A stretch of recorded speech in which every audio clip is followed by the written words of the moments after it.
प्रभु यीशु मसीह के नाम में आपको अनुग्रह, शांति और आशीष मिले।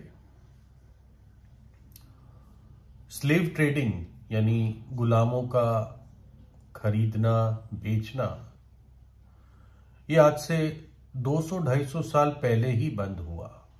वैसे आज भी होता होगा कुछ जगहों में, लेकिन अब बाहर नहीं आता। लेकिन 1800 या 1850 ईस्वी के आसपास तक स्लेव ट्रेडिंग, गुलामों का खरीद बेच होता रहता था। लोग गुलाम रख सकते थे ऑफिशियली, और गुलाम उनके खेतों में काम करते थे और उनके बाकी घर के कामों में वो लोग हाथ बटाते थे।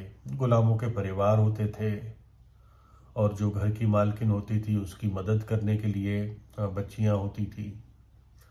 तो जरूरी नहीं कि गुलाम सिर्फ वही होता था कि जिसको कोड़े मारे जाते हैं और जिसके साथ दुर्व्यवहार किया जाता है। लेकिन हाँ, इन जनरल आमतौर से गुलामों के साथ अगर वो व्यक्ति स्वामी अच्छा नहीं है तो दुर्व्यवहार होता था। तो ये मुझे पता नहीं किस पश्चिमी देश की कहानी है, लेकिन एक युवा लड़की एक गुलाम के बाजार में खड़ी थी जहां गुलामों के लिए बोली लगती है। तो इसका बैकग्राउंड तो हमें नहीं मालूम है कि क्यों ये गुलाम थी, और ये दिखने में भी अच्छी थी। तो इसके ऊपर बोली पड़ रही थी, और बोली पढ़ते पढ़ते अब 2 व्यक्ति ही रह गए इसके लिए बोली जो लगा रहे थे। इसमें जो एक व्यक्ति था, बड़ा पता ही चलता था उसके बातों से और उसके व्यवहार से कि वो एक नीच किस्म का व्यक्ति था और बहुत ही भद्दा या बुरा बोलने वाला व्यक्ति था। ऐसा लगता था कि ये व्यक्ति अगर उस लड़की को खरीद लेता गुलाम की तरह तो उसके साथ अच्छा व्यवहार नहीं करता, अश्लील किस्म का व्यक्ति था। लेकिन जो दूसरा व्यक्ति था वो एकदम फर्क दिखता था, जैसे कहेंगे जेंटलमैन था, और एक अजीब सा चमक उसके चेहरे पर थी। तो ये जो इसको हम जेंटलमैन कहेंगे, ये जेंटलमैन बोली लगाता रहा, और आखिर में वो जो भद्दा व्यक्ति था उसने हार मान ली। तो अब ये जो युवा लड़की थी, उसको जो बोली लगा रहा था आदमी, उसने ऐसे ही धक्का मारा उसकी तरफ कि जा अब तू इसकी प्रॉपर्टी है, इसके साथ चली जा। और उस बोली लगाने वाले ने कुछ कागज दिए इस जेंटलमैन को, और कि अब तू इसका कानूनी मालिक है। तो जो लड़की थी वो इस नए मालिक को घूर के देख रही थी बड़ी घृणा के साथ, क्योंकि उसको लगता था कि सारे स्वामी ऐसे ही होते हैं। लेकिन देखते देखते एकदम उस लड़की का चेहरा बदल गया, और गुस्से से उसका चेहरा एक अचंभे में बदल गया, जैसे उसके चेहरे पे बड़ा अचंभा हो रहा है। और अचंभे के साथ साथ उसको विश्वास नहीं हो रहा था वो क्या देख रही है। उसने ये देखा कि जो नया मालिक है वो उन कागजों को, जो कागज उसे कानूनी मालिक बनाते थे, उन कागजों को उसने सारे फाड़ दिए, और एक बड़ी दया वाली मुस्कुराहट देते हुए उस लड़की को कहा, जो घबराई हुई भी थी, कांप रही थी। उसने कहा कि बेटे, अब तू आजाद है, और मैंने तुझे इसलिए खरीदा ताकि मैं तुझे आजाद कर सकूं। जा, अब तू आजाद है।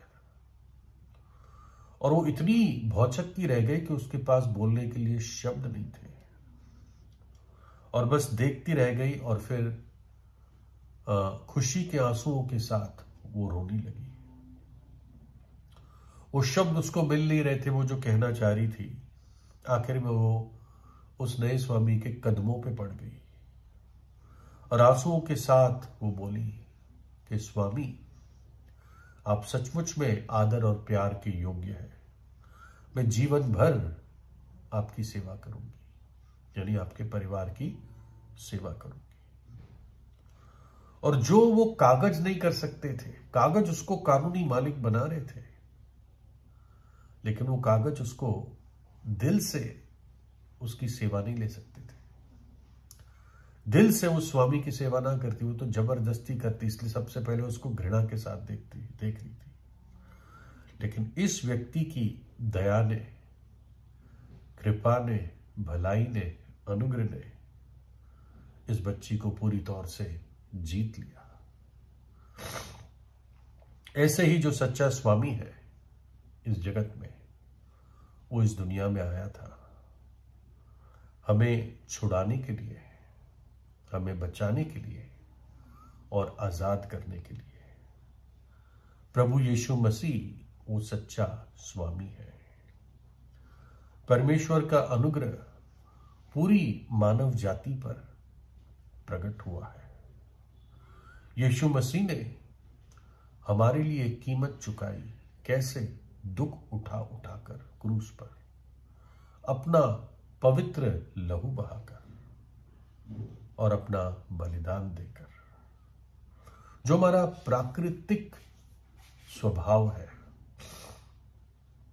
जो हम जन्म से है, वो पाप के दास्तव में है। हमारा जीवन, हमारा शरीर पाप के दास्तव में है, पाप के बंधन में है।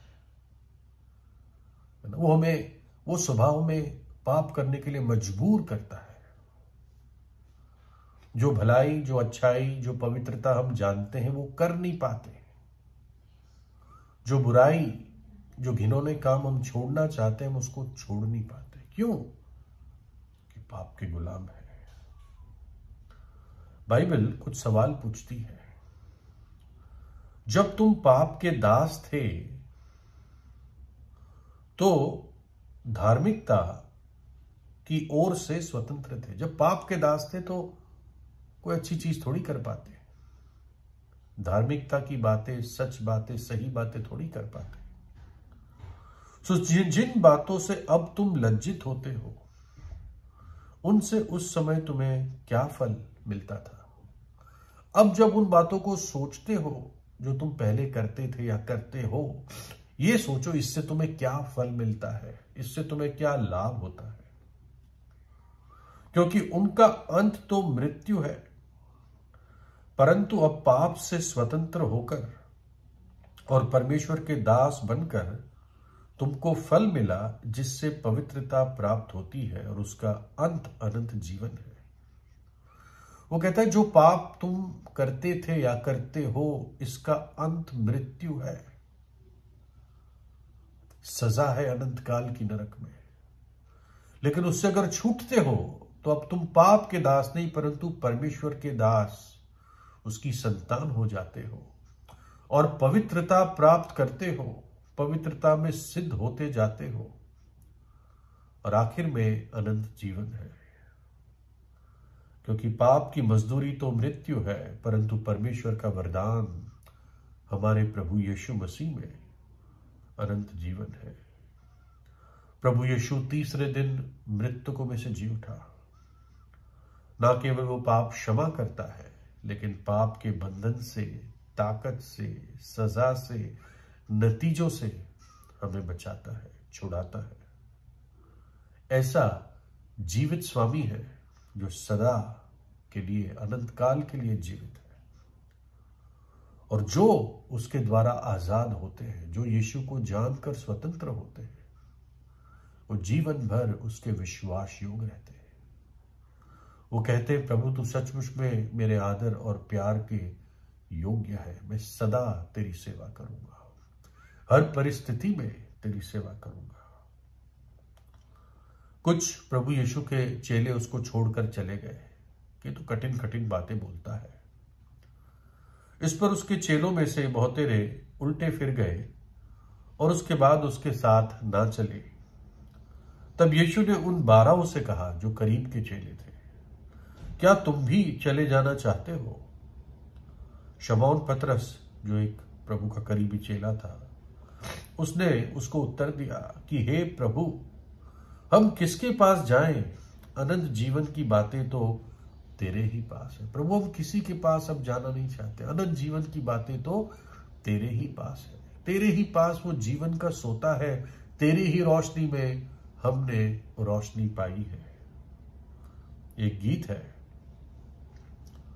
कि यीशु के पीछे मैं चलने लगा, ना लौटूंगा, ना लौटूंगा। संसार को छोड़कर, सलीब को लेकर, क्रूस को लेकर, ना लौटूंगा, ना लौटूंगा। संसार पीछे है और क्रूस सामने है। ना लौटूंगा, ना लौटूंगा। तो प्रभु यीशु से प्रार्थना कीजिए, उसको अपने हृदय में बुलाएं। प्रभु यीशु आपको आशीष दे।